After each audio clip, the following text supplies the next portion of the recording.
Introduction to the Global Investment Performance Standards, or GIPS.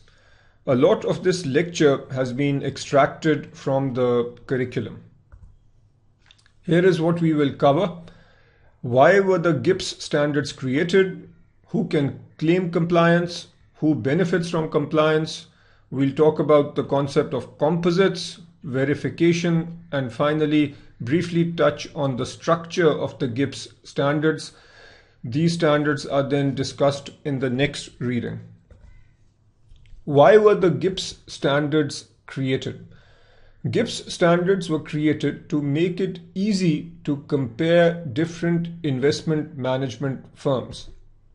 Without a standard, different firms would select the method which would make them look good. Here are some common misleading practices, and let's understand what each one of these means. Let's say that we are considering 3 different investment management firms, and each of these firms are not GIPS compliant. So obviously what they will try to do, or possibly what they will try to do, is present their performance information in a way that makes them look as good as possible. So what firm A might do is pick the 5 accounts out of, let's say, the 50 that are managed, and pick these 5 accounts based on the ones that have performed the best over the last few years. By presenting information related to these 5 accounts, or by presenting the performance related to these 5 accounts and not the remaining, firm A will be overstating its performance record, and that clearly would be misleading. Another incorrect practice is based on survivorship bias, and we see this concept in other parts of the curriculum. Let's say that firm B is presenting performance numbers over the last 10 years, and it is only considering clients or portfolios that are active today. The clients who have left the firm over the last 10 years are not included in the performance report. If you think about it, the clients that left possibly left because the performance was not very good. And if the firm is claiming that the performance numbers being shown today are based on the last 10 years, then it would be misleading to not include the performance numbers for clients who have left the firm over the last 10 years. So what survivorship bias does is that it causes the reported performance numbers to be overstated. And finally, varying time periods. Let's say that for investment firm C, the returns over the last 3 years were excellent, but returns before that were not so good. What firm C might then do is only present numbers for the last 3 years. So you can see that there are so many different ways of misleading the readers of the performance information that there clearly was a need for a set of standards for reporting performance. And that is the gap that GIPS helps fill. Here is a formal definition, and I think it will be useful for you to learn this. The GIPS standards are a practitioner-driven set of ethical principles that establish a standardized industry-wide approach for investment firms to follow in calculating and presenting their historical investment results to prospective clients. The GIPS standards ensure fair representation and full disclosure of investment performance. In other words, the GIPS standards lead investment management firms to avoid misrepresentation of performance and to communicate all relevant information that prospective clients should know in order to evaluate past results. Who can claim compliance? Only investment firms that actually manage assets can claim compliance. Now let's say that you are an investment consultant and you advise others on what stocks to buy and what not to buy. As a consultant, you cannot claim GIPS compliance.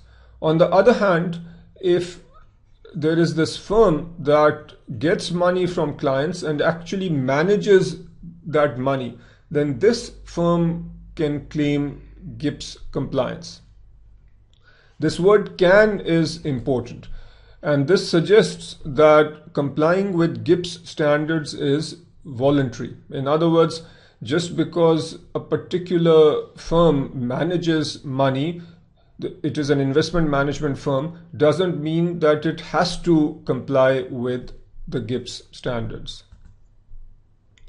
Compliance is a firm-wide process that cannot be achieved on a single product or composite. This is also an important point, and there are two terms here that we'll discuss in more detail later. One is the firm. What is the definition of a firm? This will be covered in the next reading. Also, the definition of a composite. This will be covered later in this reading and then also in the next reading. A firm has only two options with regard to compliance with the GIPS standards. One option is fully comply with all requirements of the GIPS standards and claim compliance through the use of the GIPS compliance system. The other option is to not comply with all requirements of the GIPS standards and not claim compliance with or make any reference to the GIPS standards. In other words, a firm can't say that it is partially compliant, or a firm can't say that we are GIPS compliant except for standard 5A. It is an all or none. Who benefits from compliance? Essentially, investment management firms and investors both benefit from compliance. Let's discuss investment management firms first. By choosing to comply with the GIPS standards, investment management firms assure prospective clients that the historical track record they report is both complete and fairly presented. Compliance enables the GIPS compliant firm to participate in competitive bids against other compliant firms throughout the world. Achieving and maintaining compliance may also strengthen the firm's internal controls over performance-related processes and procedures. Investors also benefit from GIPS compliance. Investors have a greater level of confidence in the integrity of performance presentations of a GIPS compliant firm and can more easily compare performance presentations from different investment management firms. While the GIPS standards certainly do not eliminate the need for in-depth due diligence on the part of the investor, compliance with the standards enhances the credibility of investment management firms that have chosen to undertake this responsibility. This ties back to the point I made earlier about investment firms A, B, and C. As an investor, if you are confident that all three are reporting their performance numbers using the same set of standards, then it becomes much easier for you to compare them. Composites. A composite is an aggregation of one or more portfolios managed according to a similar investment mandate, objective, or strategy. Let's consider a simple example. Say you have a group of clients who are young and they are well off financially and they are primarily interested in stocks which are likely to increase in value substantially. So let's say that we categorize this group as equity investors, and within equity they are interested in growth stocks. If you combine the various portfolios which fall in this strategy, in other words, equity and within equity growth oriented stocks. So this is one strategy. You might have another strategy that is still based on stocks but focuses on value stocks. There might be another portfolio that is based on fixed income securities which have primarily been issued by the government. So what you can see here is that there can be several different kinds of strategies or objectives when we combine the portfolios that fall within a particular mandate, objective, or strategy. The group of those portfolios is called a composite. A composite must include all actual fee-paying discretionary portfolios managed in accordance with the same investment mandate, objective, or strategy. Now, this is also important. The composite must include all fee-paying discretionary portfolios.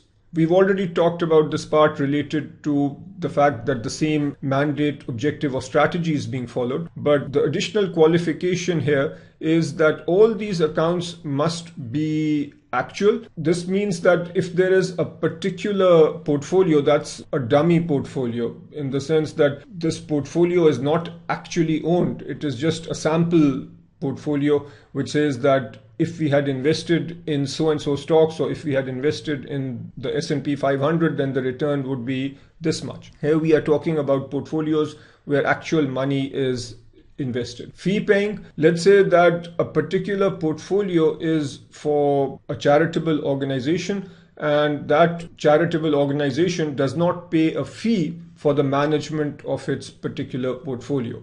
Then that particular portfolio for which the client is not paying any fee will not be or should not be included in a composite. Discretionary portfolios, this means that the portfolios in the composite must be portfolios where the investment management firm has discretion over what securities to buy and what not to buy.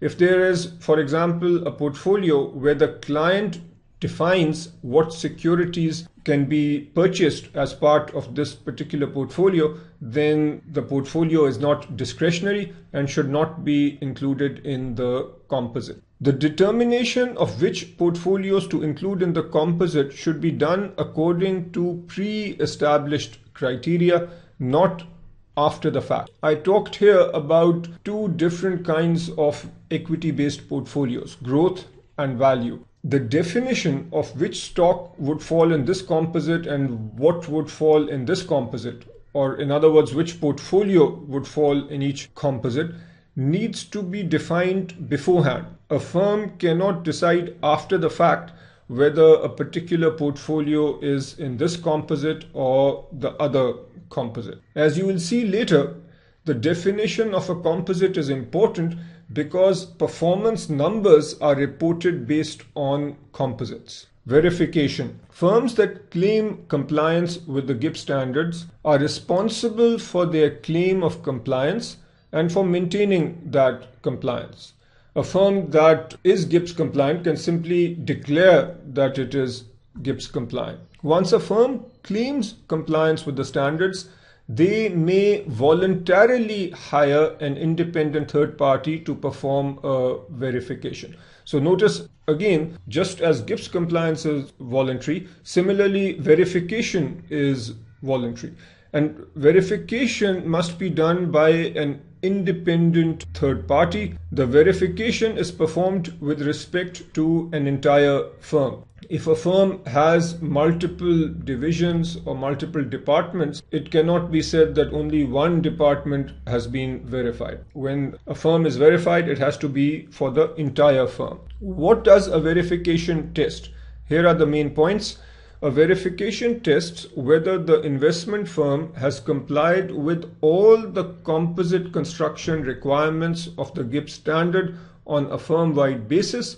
And number two, whether the firm's policies and procedures are designed to calculate and present performance in compliance with the GIPS standards. I've mentioned this earlier, but it's important enough that it's being repeated here.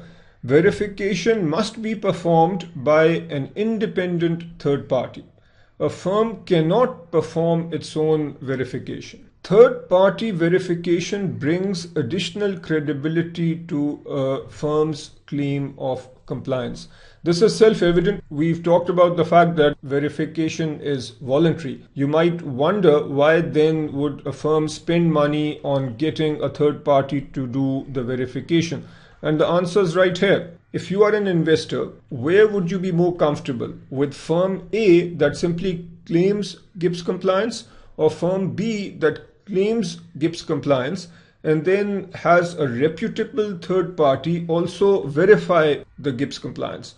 Obviously, you will be more comfortable with firm B, and that will give firm B an advantage over A. The structure of the GIPS standards. The provisions within the 2010 version of the GIPS standards are divided into 9 sections. And this, by the way, is the current GIPS standard that is being followed. These are the 9 provisions. This is 8, but we start with 0. In the next reading, we will focus on section 0, which is fundamentals of compliance.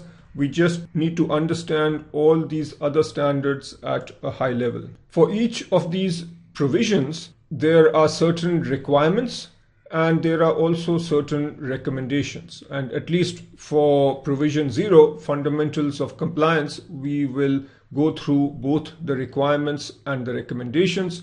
For the other provisions, we will look at the details when we do level 3. That is it for this reading. In the next reading, we will talk about GIPS in a little more detail.